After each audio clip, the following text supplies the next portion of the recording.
Hello, everyone. So, Putin's poodle Medvedev reiterated that when they said they were considering a demonstration nuclear strike against the United States, they weren't kidding. Now, to put this into perspective, those of us who follow Medvedev's statements are not doing that because we really want to, but because we're trying to stay informed, and he's a high-ranking government official and former president. So, otherwise, most of us would rather never see what he posts. He is a complete dumpster fire. Sometimes a lot of us wonder like what he's drinking or what he is taking or a mix thereof because of the stuff that he posts. So, when he says shit like that, there is a need for healthy balance between believing him and also considering the source. Now, that said, I would be interested to see how U.S. intelligence is handling this.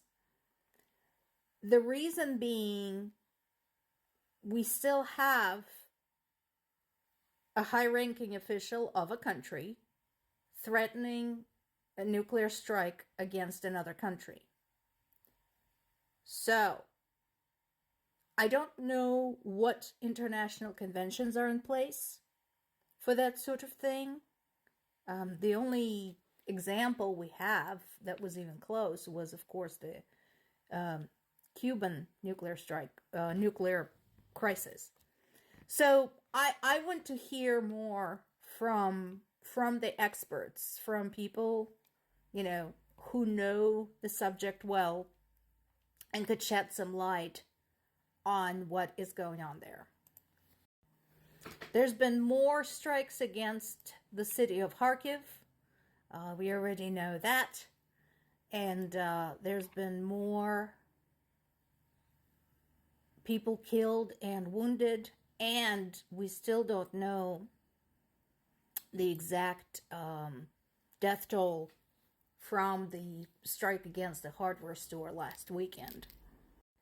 But we did have multiple sources, multiple news sources, posting some of the photos of destruction in Kharkiv. You can pop over and see for yourself. The images are taken by Ukrainian Forum, which is an official Ukrainian channel, and this is what it looks like. This particular image summary is on CNBC, but there are also summaries like that at other sources like BBC and Reuters. So take a close look. And remember, people live there. For all of Russia's statements that, Ukrainians are masquerading military storehouses as apartment buildings and shopping malls, that's bullshit. They really are shopping malls, apartment buildings, schools, hospitals. This was somebody's home. Another good summary. This one is from CNN, and I'm impressed. Remember, I was talking about my sources the other day, and I mentioned that I'm often reluctant to use American sources. The reason being the bias, and because they are structured for American public. And we know American public, unfortunately, has short attention span. So the news sources invest more time in crafting clever headlines rather than content. So when I saw this, I went in and read it through, and it actually is pretty good. So for those of you who want to wrap your head around the military action and what is going on, This is a really good summary. What it's talking about is the three key focus points along the Ukrainian front. I mean, there's some kind of action going on all along Russia's border with Ukraine, but these are the three key locations. So one is in the Kharkiv region. That is in the northeast. And there are lots and lots of maps out there showing you exactly where that is. Right now, the town that is being bombarded the heaviest is Lipsy, which is right around 30 kilometers north of Kharkiv. So it is closer to the border, right? So that is being pounded right now. That's where they're trying to pull up more of the artillery and more of the troops. The second location is the Donbas region. Now, that area is complicated, both from the political standpoint and strategic standpoint. The conflict between Russia and Ukraine, specifically in Donbas, goes back not even 10 years, but farther away. If you pull up and read about the famine known as Holodomor in Ukraine in the 1930s, that was artificial famine orchestrated by Stalin and his administration for the purpose of relocating Russians into Ukrainian territory. So Donbas is a very famous coal mining region.